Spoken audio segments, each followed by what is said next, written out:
It's funny how a single moment can change everything. How something so simple, so ordinary, can create a ripple effect that you never saw coming. I didn't expect it to be that night. In fact, I had no idea that my whole world would start to crack apart in front of me, over something that seemed so insignificant at first. Let me take you back. It wasn't the drinks. It wasn't the crowd. It wasn't even the fact that it was a corporate party, something that's supposed to feel like a forced social gathering rather than an event worth getting excited about. No, none of that mattered. What mattered, what really mattered, was something I noticed in her eyes, in the way she glanced at him. I knew she was beautiful. I knew she could hold a room's attention with just a glance. But this felt different. I could feel it in the air. It all started when I stepped away from the bar to grab another drink. My hand was still warm from the glass I'd been holding, and the hum of conversation buzzed in the background. Everything felt so normal. The lights were dim, the chatter loud enough to drown out any awkward silences. But somewhere between the laughter and the clinking of glasses, I saw her. Amelia.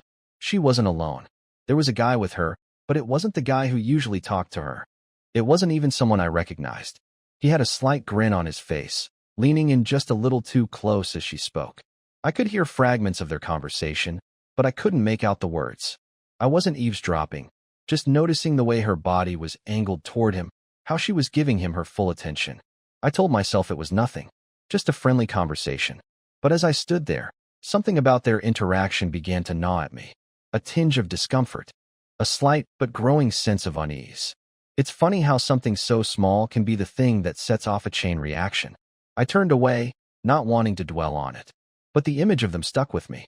I tried to shake it off, but as the night wore on, it was hard to ignore. Every time I looked up, there they were, standing close, laughing together. I even caught her glancing at him when she thought I wasn't looking. And in that moment, something inside me snapped. I couldn't tell you what it was.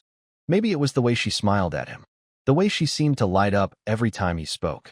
Maybe it was the way she laughed, the kind of laugh that told me this wasn't just another friendly conversation. There was something more to it. I could feel it in my bones. Now, I'm not one to jump to conclusions. I know how my mind can run wild. But there was something undeniably different in the way she was acting. It was as though I had suddenly become a shadow in the room, fading into the background while she focused entirely on him. The thought stung, but it wasn't just jealousy. It was something deeper, something primal. It was a feeling I couldn't shake. And that's when it happened. The moment I'll never forget. I don't know if it was her body language or the way he brushed his hand across her back, but I felt the change in the room. The shift. It was subtle, but it was there. Amelia had always been the life of the party, but this wasn't just being sociable. This was something else. I excused myself to step outside, needing a breath of fresh air. The cool night hit my skin as I walked away from the noise of the party, but the thoughts in my head were only getting louder. My chest felt tight, like I was suffocating. I needed clarity. I leaned against the railing, looking out at the darkened street. The lights from the city blurred into the distance, and for a second, everything felt so far away. But even as I stood there, alone with my thoughts, I knew something wasn't right. I told myself I was overthinking it. I told myself to relax. It was just a party, just a few conversations. But deep down, I knew the truth, and I couldn't ignore it any longer. She didn't need to say anything for me to understand. The way she looked at him, it was all too familiar, too intimate. It was the look she used to give me, back when we were new to each other, back when I was the center of her world. But now I was just there. I took another deep breath and turned back toward the building. The party, the laughter, the music, it all felt distant now. As I stepped inside, I could feel the distance between us grow, like a physical gap that I couldn't close. And it wasn't about the other guy. It wasn't about Felix or whatever his name was. It was about the fact that Amelia had slipped away from me, just a little at first, but then a little more. And the more I tried to grasp onto her, the more she seemed to slip further through my fingers. I walked back inside, trying to push the knot in my stomach away. I told myself that it was all in my head, that it was just a passing moment, a slip of the mind. But deep down, I knew I couldn't escape it. There was something off, something I couldn't explain but could feel with every fiber of my being. I tried to focus on the music, on the conversations happening around me, but all I could see was Amelia. Amelia, laughing too loudly at his jokes, her eyes sparkling in a way that was reserved for someone else. The night dragged on. People danced, others sipped on their drinks and chatted, but I felt disconnected. The people around me were mere background noise. Amelia and Felix were the only two who seemed to exist in the room. I tried not to stare, but it was like I couldn't help it. Every time I looked up, there they were, sharing private jokes, leaning just a little too close, their heads tilted in sync, as if they were both caught in a world of their own making. I wanted to confront her, but I didn't know how. I didn't know if I was being irrational. I didn't know if my own insecurities were getting the best of me. So, I did what I've always done in moments like these. I kept quiet. I smiled, made small talk, even danced a bit with some colleagues to seem like I was fine. But every time I glanced back at her, I felt like I was slipping further away. It wasn't until later that night, when the crowd began to thin, that things really started to unravel. I went to the bathroom to wash my face, hoping the cold water would clear my mind. When I stepped out, I saw them again. This time, it was different. They weren't talking or laughing. They weren't even looking at each other. They were just standing there. Felix was looking at her, really looking at her. And Amelia? She was looking at him too. But there was something in the way she looked at him that struck me in the chest. It wasn't just attraction. It wasn't just a passing flirtation. It was something deeper, something more real. And I saw the way she touched his arm. It wasn't an accidental brush. It wasn't casual. It was deliberate. She held on to him just a bit longer than necessary, her fingers grazing his skin, the touch lingering in a way that sent a cold chill through my veins. I wanted to move. I wanted to walk over, to say something, anything. But I couldn't. I was frozen. My mind was racing, and I couldn't seem to make sense of anything. I had watched this woman, this beautiful, intelligent woman, fall in love with me, and yet here I was, watching her slip away, piece by piece, without knowing how or why. But I didn't want to believe it. I couldn't believe it. I told myself it was nothing, that I was overreacting. But deep down I knew. I knew something had changed. I looked away, forcing myself to focus on anything else. But it wasn't easy. As I tried to find something to distract myself, I kept catching glimpses of Amelia and Felix, still standing near the edge of the crowd. She was laughing again, her face glowing with that same intensity, and Felix, he was leaning in a little closer now. His eyes weren't just locked on hers, they were hungry. It was like watching a predator, and I couldn't look away. My mind raced. Was I being paranoid? Was I imagining things? I felt like I was losing my grip on reality. I had been married to Amelia for so long, yet at that moment, it felt like I didn't know her at all. I had never seen her so open, so vulnerable with someone else. The night was coming to a close. The music started to die down, and people began to say their goodbyes. I stood there, feeling like a stranger in my own life, watching her talk to Felix one last time before she slipped into the crowd. I felt like I was being left behind. I waited, hoping she would come find me. But instead, I saw her across the room, standing by the exit, talking to someone else now. Not Felix, but still, the way she was standing, her posture, the tilt of her head, the way she laughed again, her attention fully on him, made it feel like I was invisible. I was done for the night. My mind couldn't handle it anymore. I needed to leave. I grabbed my coat and made my way to the door, trying to ignore the tightness in my chest, the coldness creeping into my bones. As I stepped out into the crisp air, I finally let out the breath I had been holding all night. But there was no relief. There was only a heavy weight on my chest, a feeling that something had shifted, and I couldn't get it back. I didn't know what had happened to us, to me, to Amelia. I didn't know if it was just a phase, a moment of weakness, or something more. But I couldn't ignore the truth any longer. Something had changed, and it wasn't going away. The air outside felt colder than I expected, but it wasn't the temperature that chilled me. It was the silence. The kind of silence that makes everything seem sharper, more vivid, and much more real than you want it to be. I stood there, leaning against the brick wall of the building, hands stuffed deep into my pockets, trying to gather my thoughts, trying to make sense of what had just happened. The party, the looks, the unspoken moments, everything felt so off. But I couldn't put my finger on it. I was still reeling, struggling to hold on to any semblance of normality. I told myself I was overreacting. I had to. What else was I supposed to do? Amelia and I had been together for years. There had been no signs, no warning signs. Everything was fine, right? So why did it feel like my world was crumbling? I had always prided myself on being the calm, level-headed one. The one who could deal with life's uncertainties without losing his cool. But tonight was different. I wasn't the confident guy I used to be. Instead, I felt small, invisible, and, worst of all, I felt like I was losing her. After what felt like an eternity, I finally stepped back inside, hoping the warmth of the room would thaw my cold thoughts. But the moment I crossed the threshold, I saw it again.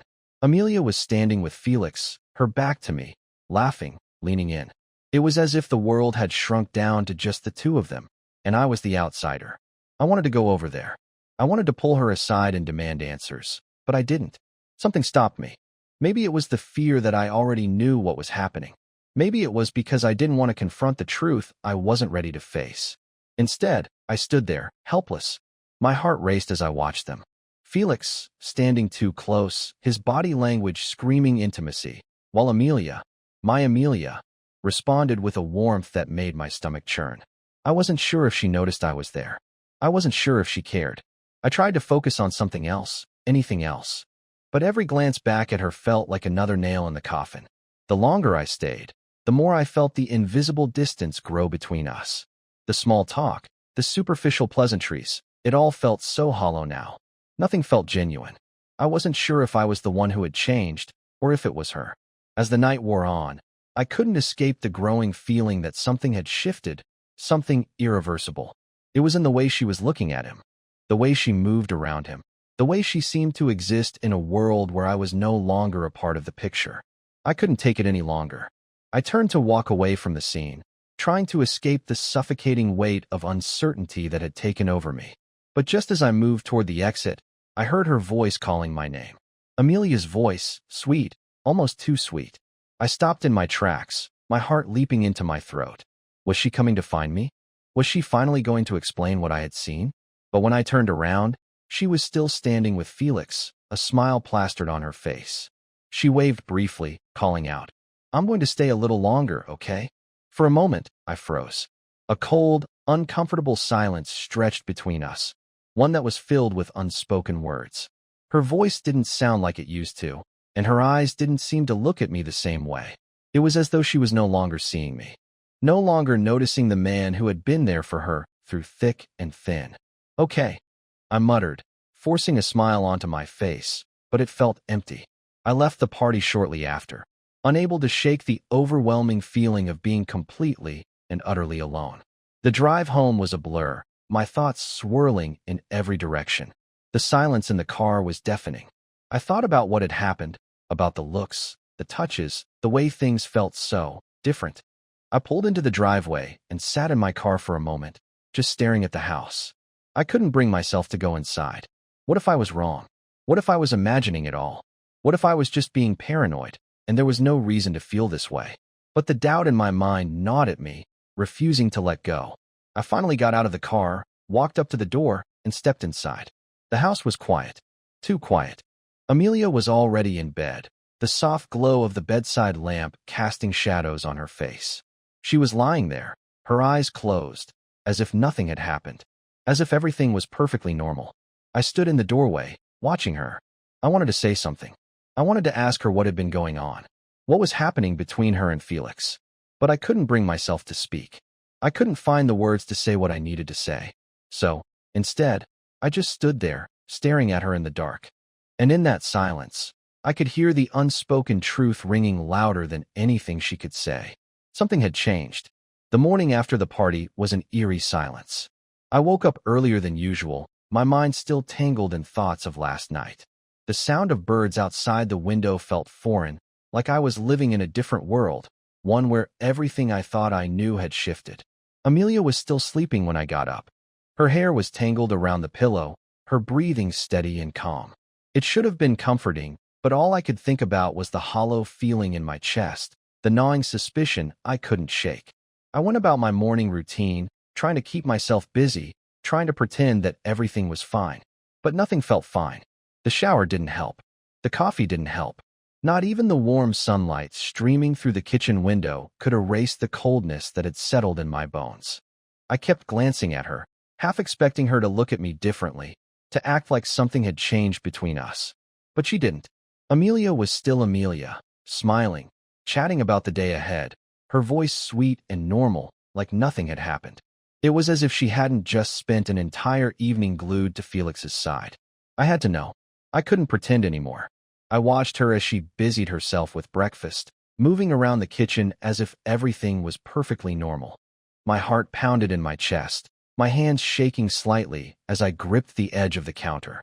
I knew I needed to confront her, to ask her directly what was going on. But something inside me held me back. I was afraid.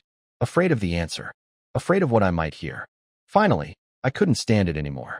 I had to ask. I turned to her, my voice trembling slightly. "Amelia, can we talk?" She looked up, her expression soft and open. She smiled, brushing a strand of hair behind her ear. "Of course, babe. What's on your mind?" I hesitated. What was I supposed to say? How could I even begin to explain what had been weighing on my mind all night? My words caught in my throat, and for a moment, I thought I might just lose my nerve entirely. But I couldn't. I had to do this. Last night, I began, my voice tight. I don't know. I just felt like something was different. Like you were. I don't know, more focused on Felix than on me. Her smile faltered, but only for a second. She turned back to the stove, stirring her coffee, avoiding eye contact. The gesture was so casual, so dismissive, it made my stomach drop. "What are you talking about?" she asked lightly, as if it was nothing. "It was just a party, you know? I was just having fun." I watched her, my heart sinking. "Amelia, I'm not stupid. I saw the way you were looking at him. The way he touched you. It wasn't just fun. It was something else." She stopped stirring, her back stiffening, and for the first time that morning, she looked at me. Really looked at me. There was a flicker of something in her eyes, but it was gone so quickly that I almost wondered if I had imagined it. "You're being paranoid," she said, her voice flat. "There's nothing going on, I promise." I felt my frustration building. It wasn't just about the looks or the touches anymore. It was the way she was acting now, like I was the one who was wrong for even bringing it up. "Amelia, don't lie to me," I snapped. "I know what I saw. Don't make me feel crazy for trusting my own eyes." She sighed, exasperated, and turned away from me. The distance between us felt so real now, so tangible. "I'm not lying," she said quietly. "You're just overthinking it. He's a colleague, nothing more. Stop making it into something it's not." I wanted to scream, to demand that she look me in the eyes and tell me the truth. But instead, I stood there, frozen. The words I needed to say stuck in my throat, and the silence between us grew louder with each passing second. Was I really overreacting? Was I imagining everything? Or was there something deeper happening that she wasn't telling me? The doubt crept in, and with it came the fear. Fear that this was the beginning of the end. I walked away, feeling the weight of her words pressing down on me. Maybe she was right. Maybe I was just paranoid. But even as I tried to convince myself, I couldn't shake the feeling that something was wrong. Something was slipping away, and I had no idea how to stop it. I spent the rest of the day in a haze, trying to focus on work, trying to ignore the pit in my stomach. But the more I thought about it, the more I realized something. This wasn't just about Felix. It wasn't just about last night. This was about us. About the cracks that had already started to form beneath the surface, cracks that I had been too blind to see. As the night approached, I found myself once again standing at the edge of the precipice, staring into the abyss of my own fears. I had no answers, no clarity, and the more I tried to push it all away, the more I realized that I couldn't ignore it any longer. Something was happening, something that I couldn't stop, and I didn't know how much longer I could keep pretending that everything was okay. The days after that conversation with Amelia felt like a fog I couldn't escape. I went through the motions, pretending everything was fine, but each time I looked at her, I saw the distance between us growing wider. I had tried to convince myself that I was overreacting, that it was all just in my head. But deep down, I knew better. The truth had already taken root, and I couldn't shake the feeling that something was wrong. Amelia had gone back to her usual self, smiling, talking about work, and laughing like she hadn't a care in the world. But every time she smiled at me, it felt hollow. Every time she touched my arm, it felt like she was doing it out of habit, not affection. I couldn't put my finger on it, but everything felt off. And as the days passed, I started to feel like I was slipping further away from the person I thought I knew so well. It wasn't until Friday evening that I finally decided to confront it again. I was sitting on the couch, watching TV while Amelia cooked dinner in the kitchen. The sounds of sizzling vegetables and the hum of the stove were comforting, familiar. Yet, there was an undercurrent of unease that I couldn't shake. Every time I caught a glimpse of her in the kitchen, I felt like I was watching a stranger. That night, as she set the table, I couldn't hold back anymore. I stood up, walked toward her, and put a hand on her shoulder. She turned, surprised by the suddenness of my movement, but her expression quickly softened. "Amelia, we need to talk," I said, my voice steady but heavy with the weight of everything I had been holding inside. She looked at me, her eyes flicking to my hand on her shoulder, then back to my face. "What's going on? You're acting like something's wrong." "I've been thinking," I began, hesitating. "No, I've been feeling like something's off, and I can't ignore it anymore." She set down the utensils she had been holding and sighed. "What is it, James? What's bothering you this time?" I took a deep breath, the words tumbling out before I could stop them. "It's Felix. It's the way you've been acting around him. It's different. You're different." Her face hardened slightly, and for the first time in a while, I saw a flash of something I couldn't quite identify. It wasn't anger, but something close to it. She crossed her arms, leaning against the counter. "James, we've been over this. There's nothing going on with Felix. You're overthinking it." "No," I said, my voice rising despite myself. "I'm not overthinking it. I've seen the way you look at him, the way you act around him. You've been pulling away from me, and I don't know how to deal with it." She looked at me for a long moment, her gaze cold, but also sad. I had never seen that look on her face before. It was as if she was mourning something, but I couldn't tell what. "I don't know what you want me to say, James," she replied quietly. "You've been pushing me away for months now, and you're right. I've been distant, but it's not because of Felix. It's because of us." The words hit me like a punch to the gut. I felt the floor drop out from under me, my heart racing. "What do you mean? What's been going on? Why didn't you tell me?" She closed her eyes for a moment, as if gathering the strength to continue. "You've been so consumed by work, James. You're always busy, always distracted. You used to listen to me, used to care about what I had to say, but lately, it feels like I'm invisible. And Felix, he listened. He was there when I needed someone. He made me feel like I wasn't just another piece of the background, like I mattered." I stood frozen, the shock sinking in slowly, piece by piece. I had always known Amelia was a strong, independent woman. But to hear her say that, to say that I hadn't been there for her, it hit me harder than I could have ever imagined. I had been so wrapped up in my own world, so consumed by my career, that I hadn't even noticed the slow erosion of everything around me. I wanted to speak, to apologize, to tell her that I had never meant to make her feel that way. But the words didn't come. All I could do was stand there, watching her, as the tears began to well up in her eyes. I had done this. I had pushed her to this point, and I hadn't even seen it happening. "I'm sorry," I finally managed to whisper, my voice shaking. "I never meant for you to feel that way. I've just been so caught up in everything. I never realized how much I was neglecting you." She shook her head, wiping away a tear. "It's not just that, James. It's the little things. The way you stopped caring. The way we stopped talking. The way we've been drifting apart without even realizing it. And then, Felix was there. He listened. He made me feel seen. I wanted to tell her that it wasn't too late, that we could fix this, that I could change. But I wasn't sure if I believed it myself. The damage was done. The trust was broken. And no matter how much I wanted to fix it, I knew that things would never be the same again." She took a deep breath, looking away from me.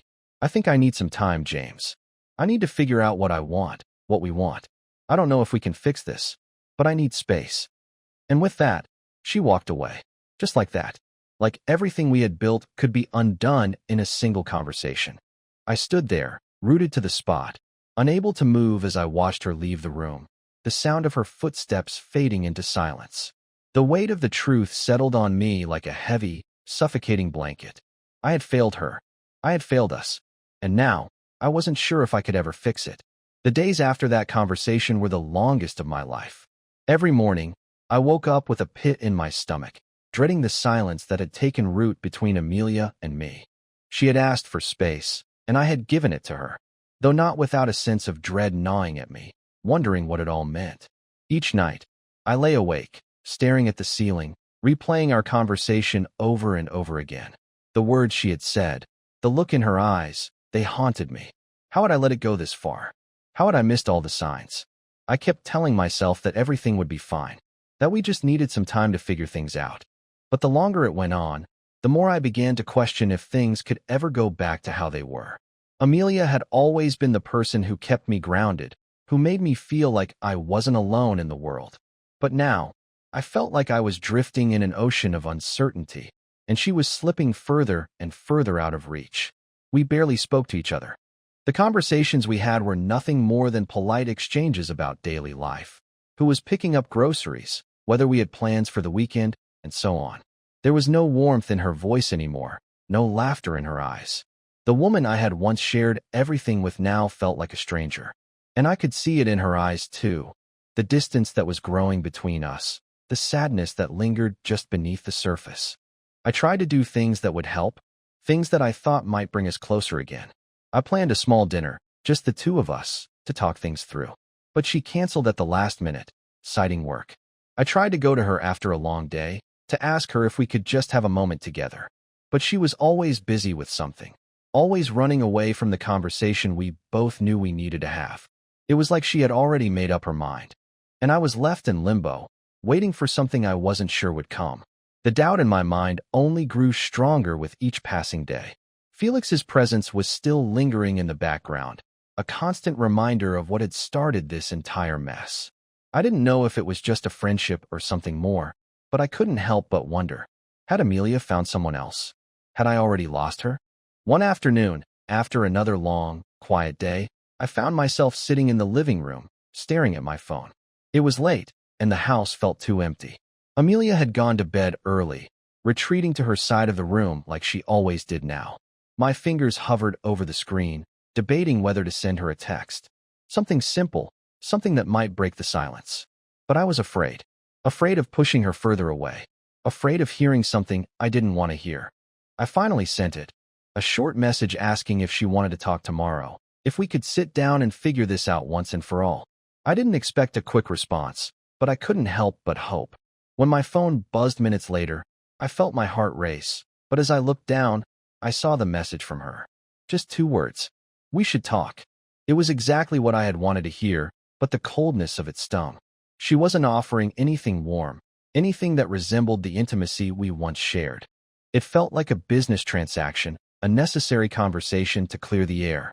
But even so, I felt a flicker of hope. The next day, we sat down in the living room, both of us avoiding eye contact at first. The tension was thick in the air, and I could feel my chest tightening, my hands shaking slightly as I held the cup of coffee in front of me. We were sitting so far apart. It felt like we were in separate worlds. I don't know where to start, I said quietly, finally breaking the silence. Amelia looked at me then, her expression unreadable. She exhaled softly, as if she had been holding her breath for a long time. I don't either, James. But we need to start somewhere. I nodded, feeling the weight of the moment. I didn't know what she was going to say, but I was terrified that I wouldn't like it. The room felt smaller, like the walls were closing in on me. It was suffocating. I wanted to fix this, but I didn't know how. I didn't know how to get back the woman I had lost. I've been thinking a lot about everything, she continued, her voice softer now. And I've realized that I've been so focused on the things I was missing, that I stopped seeing the things I still have. And I don't know if that's enough anymore. I could feel my heart sink at her words, but I forced myself to stay still, to listen. What do you mean? I asked, though I already knew the answer. She paused, looking down at her hands. I've been giving myself excuses for too long, trying to justify why things have felt broken between us. But the truth is, I don't think I can fix this. I don't think we can fix this. Her words hit me harder than any argument we had ever had. I felt like the ground was being pulled out from under me, the reality of what was happening crashing down. My mind raced, trying to come up with something to say, something that could change her mind, but nothing came. I know you've been working hard, James. I know you've been trying. But the truth is, I don't know who we are anymore. We're not the people we used to be. I wanted to scream at her, to tell her that I was still here, still the person who loved her, who wanted to fix everything. But I couldn't. I couldn't make her see me, not anymore.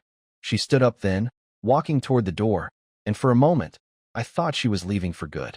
But she stopped, looking back at me with a sad smile. I'm sorry, James. I really am. But I think it's time for us to face the truth. And with that, she walked out. The silence that followed felt deafening, like a weight pressing down on me. I was frozen, unable to move, unable to think. I was losing her, and there was nothing I could do to stop it. The following days felt like I was trapped in a nightmare I couldn't wake up from. The house, once filled with laughter and the comfort of shared moments, now seemed unbearably silent. Amelia's absence in every room was more palpable than her presence ever had been. She wasn't just physically gone. She had emotionally checked out, leaving me to question everything. What happened to the woman I married? The one who used to look at me with warmth in her eyes. The one who would hold my hand just because. What happened to us? I tried to occupy myself with work, thinking that perhaps it would distract me from the suffocating emptiness that seemed to follow me everywhere. But it didn't. Nothing did.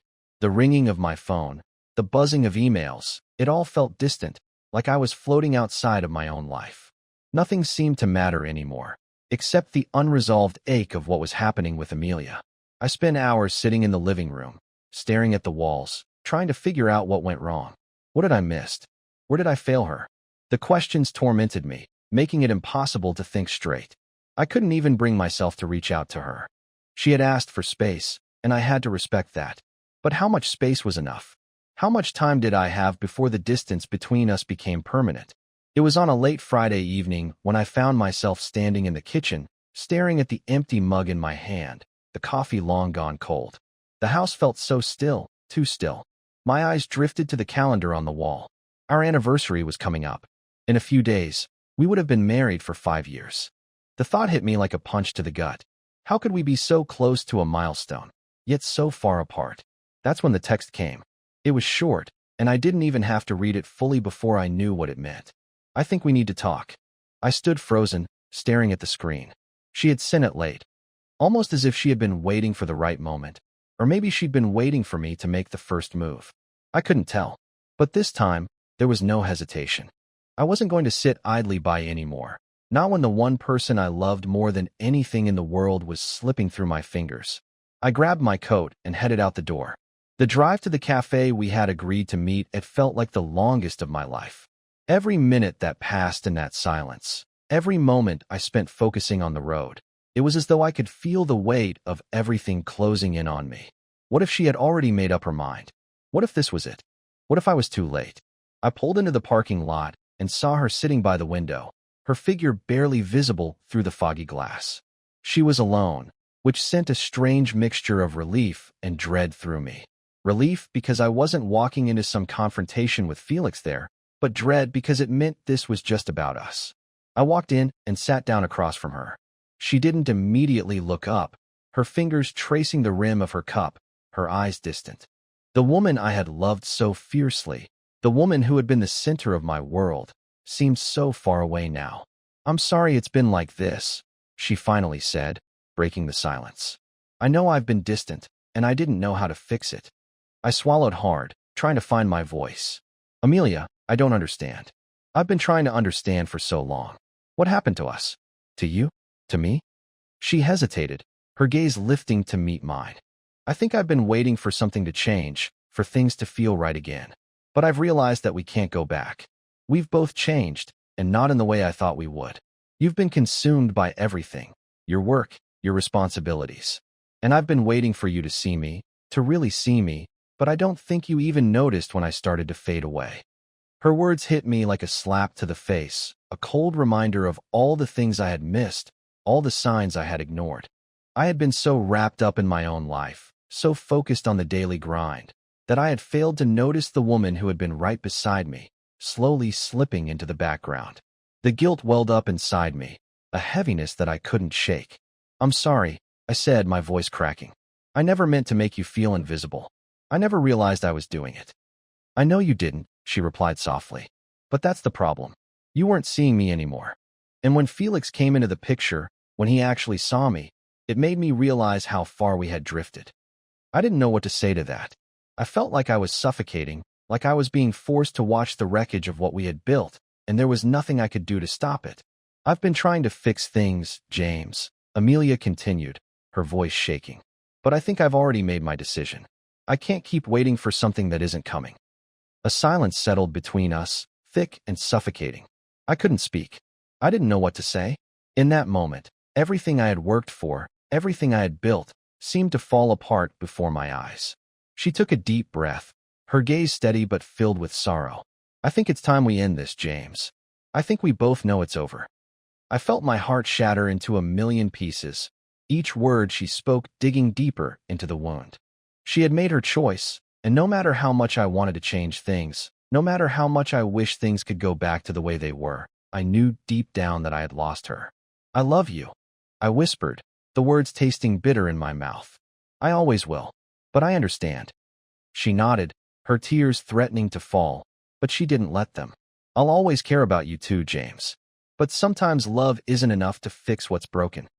And just like that, the woman who had once been my everything, who had filled my life with love and laughter, was slipping away, and I couldn't stop it. I stood up to leave, my legs heavy, my mind spinning.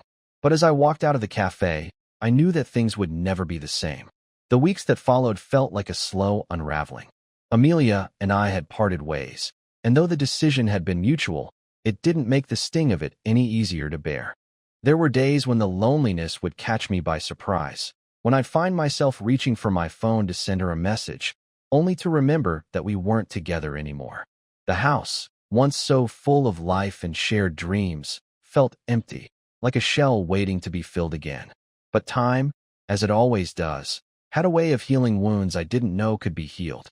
It wasn't immediate, and it wasn't painless, but with each passing day, I began to rediscover pieces of myself that I had lost. I started going back to things I used to enjoy, writing, hiking, spending time with friends I had neglected in the chaos of my relationship. Amelia was still in my thoughts, but the sharp edge of pain dulled with each sunrise. I realized that part of what had hurt so much was not just losing her, but losing myself in the process. The person I had become, the person who was so wrapped up in his own world that he couldn't see the person standing right in front of him. A few months passed before Amelia and I had another conversation. It wasn't a dramatic confrontation or a tearful reunion. It was simply a call, one that she had made. "Hey, James," she said, her voice warm but not as familiar as it once had been. "I know this might sound strange, but I've been thinking a lot, and I think I owe you an apology." I couldn't help but smile at the sound of her voice. Despite everything, I still cared for her deeply. "You don't owe me anything, Amelia," I replied. "We both made mistakes, and I think we both learned something. I don't want to drag this on, but I think I made a mistake," she continued, her words tentative. "I've had time to reflect, and I see now that I was waiting for someone else to change when I should have been changing myself. I wasn't being fair to you." I swallowed hard, feeling a sense of peace I hadn't expected. "Amelia, I've done a lot of thinking too, and I realized that we both needed to grow, individually. But it doesn't change the fact that you were important to me. You still are." There was a pause on the other end of the line. Then she spoke again, her voice softer. "I think we both deserve to be happy, James. But maybe not together. At least, not in the way we once were. I think I needed this time to realize that I can't keep holding on to the past. And neither can you." It was true. Neither of us could. But that didn't mean we couldn't learn to move forward. Over the next few months, we began to find our own separate paths, learning what it meant to live fully outside of a relationship. I focused on my career, took up new hobbies, and found joy in things I had forgotten. Amelia did the same, traveling, growing her business, and reconnecting with herself. The strange thing was, I started to realize that losing Amelia hadn't been the end. It had been the beginning of something else. The beginning of a journey that I had neglected for too long. The journey of becoming whole again. Of becoming the person I was meant to be, not defined by someone else's presence in my life, but by my own strength, my own dreams. And, as time passed, I found myself open to new possibilities. Not immediately, but in time. It wasn't that I forgot Amelia. It was that I came to understand that love wasn't always about holding on. Sometimes, it was about letting go. And one day, as the seasons began to shift once more, I found myself in a place where I wasn't looking back anymore. I was looking forward. I wasn't waiting for a new relationship to fill the void. I was learning how to fill it myself. Amelia and I didn't end up getting back together. And that was okay. We both found peace in our own ways. And while the ending of one chapter can feel like a loss, I've come to realize that it was really the beginning of something new, a new understanding of who I am, what I want, and what I need to make myself whole. Life, I've learned, doesn't always go according to plan. But in the end, everything has a way of working itself out. You just have to trust the journey to a new beginning.